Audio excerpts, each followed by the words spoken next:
اور اس کی ہر جگہ پہ جو ہے نا تشدد کے نشانات موجود ہیں۔ اب جب اس بچی سے پوچھا گیا ہاسپٹل کے اندر، جو اس کا ابتدائی بیان ریکارڈ کیا گیا ہے، اس سے پوچھا کہ تمہیں مارتے تھے، تو اس نے کہا کہ جی ہاں مارتے بھی تھے اور بیٹ کے ساتھ مارتے تھے۔ اسے پوچھا کہ آپ ایسا کیا کرتی تھی جس پہ وہ مارتے تھے، تو اس نے کہا کہ مجھ سے کام نہیں ہوتا تھا، مجھے کام بتایا جاتا تھا، میں کام نہیں کر پاتی تھی، تو اس پہ وہ مجھے مارنا شروع کر دیتے تھے۔ جبکہ جو جج صاحب ہیں ان سے جب رابطہ کیا گیا تو انہوں نے بھی اپنا جو رد عمل ہے وہ دیا۔ انہوں نے کیا دیا؟ انہوں نے جناب علی یہ کہا کہ یہ جو بچی ہے یہ بیسکلی ہمارے گھر پہ 6 ماہ سے کام کرنے کے لیے آئی تھی، لیکن یہ کام کرتی کوئی نہیں تھی۔ میری اہلیہ بار بار مجھے شکایت کرتی تھی کہ میں اسے کام بتاتی ہوں، یہ کام نہیں کرتی ہے۔ اور جب ان سے پوچھا گیا کہ اس کی باڈی پہ پورے 15 جگہ پہ نشانات موجود ہیں، تو جج صاحب نے ٹوٹلی طور پہ انکار کر دیا۔ انہوں نے کہا مجھے ان باتوں کا کچھ بھی پتہ نہیں ہے۔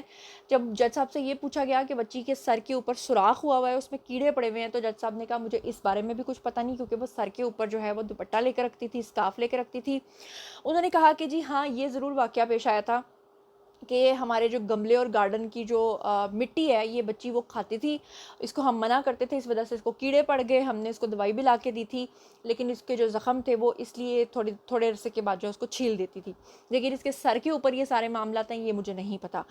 جج صاحب نے یہ بھی کہا کہ میری مسز اکثر مجھ سے اس ملازمہ کے بارے میں شکایت کرتی تھی، اور میں اپنی بیوی کو یہ کہتا تھا کہ اگر وہ ٹھیک کام نہیں کر رہی ہے تو اس کو اس کے پیرنٹس کے پاس ہینڈ اوور کر دو، اور فائنلی میری بیوی نے ہینڈ اوور کر دیا، اور ان کے جو گھر والے ہیں ان کو بلا کے بچی ہینڈ اوور کر دی، اور اب وہ ہم پہ الزام لگا رہے ہیں جھوٹا۔ لیکن جو میڈیکل رپورٹ ہے وہ یہ بتاتی ہے کہ اس کے اوپر تشدد جو ہے وہ بہت ہی زیادہ اسٹرانگ ہوا ہے۔ اب جو اہلیہ ہے یعنی یہ جج صاحب کی، اس کا کیا کہنا ہے؟ اس کا کہنا یہ ہے کہ یہ بچی بڑی چلاک ہے، اس نے ایک دفعہ میرے بیٹے کو جو ہے وہ نشہ آور ادویات جو ہیں وہ پلائی تھیں کسی ڈرنک میں ڈال کے۔ تو بندہ پوچھے کہ اسے کیا ضرورت تھی آپ کی بیٹی کو نشہ آور ادویات پلانے کو، انٹل کہ آپ کا بیٹا خود نہ نشہ کرتا ہو اور آپ کو یہ بات پتہ چلی ہو۔ اور اس بات پہ بھی یعنی کہ اس خاتون نے اس بچی کو مارا، اور دوسرا اس کو بیٹوں سے اس لیے مارا کہ اس بچی کے اوپر الزام لگایا کہ تم نے گولڈ چرایا ہے۔ لیکن یہ منطق سمجھ میں نہیں آتی کہ اگر اس بچی نے واقعی گولڈ چرایا ہوگا، ٹھیک ہے جی ملازمائیں چوری بھی کرتی ہیں، سب کچھ کرتی ہیں، ہو سکتا ہے اس نے چوری کر لی ہو، تو اس پہ یہ کہنا کہ اس نے جا کے اس کو گٹر کے اندر بہا دیا ہے، تو یہ سمجھ میں نہیں آتی پاسبلٹی۔ کیونکہ مجھے اچھے طریقے سے یاد ہے کہ ہم نے ایک ملازمہ رکھی تھی اپنے گھر پہ، اور وہ بالکل ایک چھوٹی سی بچی تھی، اس کی سی سی ٹی وی فوٹیج بھی ہمارے پاس تھی، اور وہ آج ہمارے پاس لگی، اور کل اس نے جناب کیا کیا کہ سائڈ ٹیبل پہ پڑے ہوئے جو پیسے ہیں وہ چرا لیے، اور پورے گھر کے اندر ہم نے یہ بات کر دی کہ یہ پیسے ملنے چاہیے ہر صورت، کیونکہ ہمیں پتہ تھا کہ گھر میں کوئی دوسرا بندہ موجود نہیں تھا۔ تو اس بچی کو ہم نے سی سی ٹی وی فوٹیج کے تھرو جب بعد میں دیکھا، تو نہ صرف وہ ہمارے گھر سے فرار ہو گئی، بلکہ اس بچی نے جناب کیا کیا کہ باہر جو گارڈن ہوتا ہے، جو لان ایریا ہوتا ہے، وہاں پہ پودوں کے اندر اس نے کھدائی کر کے وہاں پر پیسے چھپائے ہوئے تھے، اور صبح 5 بجے اس نے دیکھا کہ جب سب سوئے ہوئے ہیں تو وہ پیسے نکال کے وہاں سے بھاگ گئی، اور ہم خود بڑے حیران تھے جب وہ سی سی ٹی وی فوٹیج ہمارے پاس آ گئی، تھینک گاڈ کہ وہ ہمارے پاس ایک ثبوت تھا۔ لیکن یہ جو جج صاحب ہیں ڈیفینیٹلی ان کے گھر پہ بھی سی سی ٹی وی کیمراز ہوں گے، تو یہ چیز کا ثبوت ہوں گے کہ اگر اس کے اوپر تشدد ہوتا رہا ہے تو اس کی فوٹیجز بھی سامنے آ جائیں گی، اگر بچی نے واقعی چوری کی ہے تو وہ بھی سامنے آ جائے گی۔ لیکن اگر اس نے چوری کی ہے تو اس کا ہرگز یہ مطلب نہیں تھا کہ آپ اس کے اوپر اتنا تشدد کریں کہ آپ اس کا سر پھاڑ دیں، آپ اس کے جسم پہ 15 جگہ پہ نشانات ڈال دیں، بلکہ آپ اس کے خلاف رپورٹ درج کرائیں۔ آپ تو خود ایک مہذب خاتون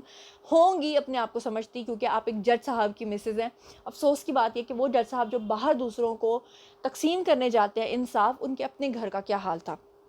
اب جناب علی جو عاصم حفیظ صاحب ہیں انہوں نے بتایا کہ جی ابھی تک ہم نے تمام واقعے کا جائزہ لے لیا ہے، لیکن کوئی بھی ایف آئی آر درج نہیں ہوئی۔ اب ایف آئی آر کیوں درج نہیں ہوئی؟ کیونکہ ان کا کہنا یہ ہے کہ نہ تو بچی کے جو پیرنٹس ہیں انہوں نے ابھی تک کوئی رپورٹ درج کروائی ہے،